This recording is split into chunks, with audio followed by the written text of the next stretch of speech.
I'm Emily Luchetti, and I've been baking in San Francisco restaurants for over 25 years, and I've enjoyed every minute of it.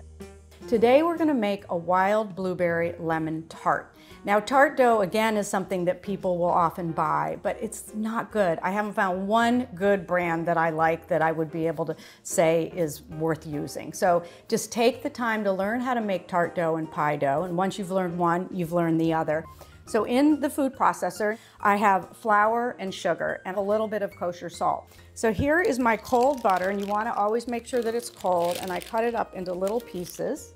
So the first thing we're going to do is pulse it. You want to keep the butter cold, and if you keep it moving too much, then the butter's going to get too soft.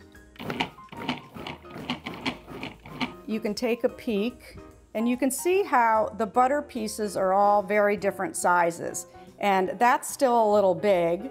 That's about right. And so we're just going to do it a little bit more. So this is good. They're kind of pea size. Now add some ice water. You want it really, really cold. So you just want to put a little bit in. Okay, you can see now how when I bring it together, it's a little bit crumbly overall, but there's not a lot of flour coming off of it. So I'm just going to add maybe just a smidge more, like a teaspoon. Continue to pulse it, and they can be longer pulses now because the whole purpose is to bring the dough together into a ball. Now you don't want to bring it completely so it's in like a baseball. You want it to have a few shaggy parts to it, and because this way when you put it together, it'll have a better consistency. Make it into a disc like this, because then when you go to roll it out, it'll make rolling out easier. Wrap it in saran wrap and put it in the refrigerator.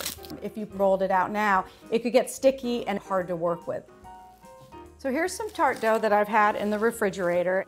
So I'm gonna put some flour down, go back and forth a little bit just to get it going. And I always pick up the disc in the beginning to make sure that there's enough flour.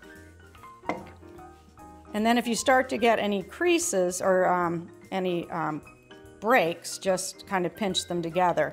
Then once you start rolling and it starts to get a little bit thinner, you want to just roll from the center out in every direction. So you want to get it just to the right size where you can put the tart shell on there, and so you have a good rim around it.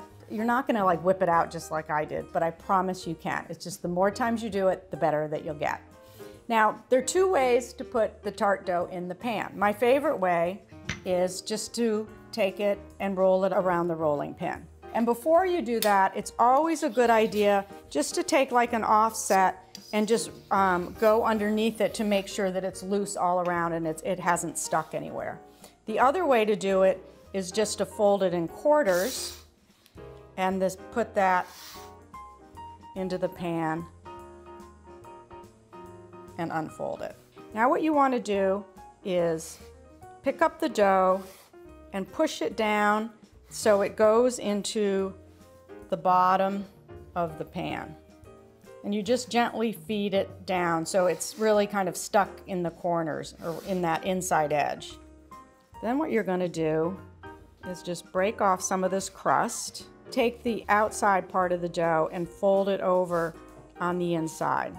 And then once you get it all doubled over, you just go back and you press it in firmly.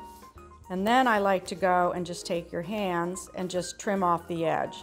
And you can see with my left hand here, I'm actually pushing the dough against the edge of the crust just to make sure that it doesn't pull it out. Now you can also use an offset, which does it very quickly too.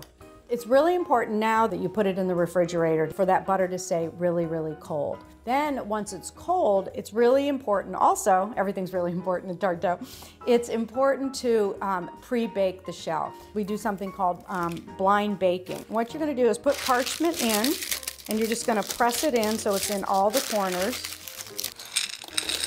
And then you're gonna pour in pie weights, and you can also use rice or beans. When it's baking, it'll help keep the shape. So what you do is you put this in a 375-degree oven for about 15 or 20 minutes until the edges start to get brown. And once they get brown, you'll then pull out this parchment bean weight mixture and continue to bake it for another 15 minutes or so till the bottom gets brown. Once the tart shell is finished pre-baking, we have the very simple task of filling the tart. Pour in some blueberries, and I'm actually using wild blueberries. They're so little, and when they're little, you get more blueberries in every single bite. You want to make sure too that when you put them in, you're not getting a lot of that liquid in the bottom. And these blueberries were frozen, and I defrosted them. So now I'm going to put in my eggs and some sugar. I'm just going to whisk this together a little bit. Now, when I make a lemon tart, I like kind of lemon juice in there because it gives it a lot of background flavor, but I also like to include lemon zest because lemon zest gives it much more of a lemon kick. And when you use a microplaner like this, you just want to make sure that you take the yellow part off. You don't want to get underneath on the white pith. Just do one pass. So now we're going to add a little bit of milk and cream, some more lemon juice, some melted butter. And then lastly, we're going to add a little bit of flour, and a little bit of salt is in there too. Now we're going to fill the tart. Your top may not be as even all the way around, and you may have a low spot here or there. So when you pour filling in, just kind of keep an eye on that low spot because you don't want the filling to overflow. Go gently around. So there we have our tart all filled and ready for the oven. Put it on a sheet tray and bake it in an oven at 350 degrees for about 25 minutes. And when it's done, it's going to be almost completely set except for the very center. So here's the tart ready to go, ready to be eaten. And I've had it cooling for about an hour or so. You want it to be warm. If you eat it too hot, you're not going to taste all that lemon goodness. Now to unmold it, what we're going to do is take a little ramekin or any little glass dish and then just let the ring drop off. Remove the metal part underneath. And the best way to do that is to take an offset, and I just run it around between the pan and the crust, and then you're just going to slide it right off.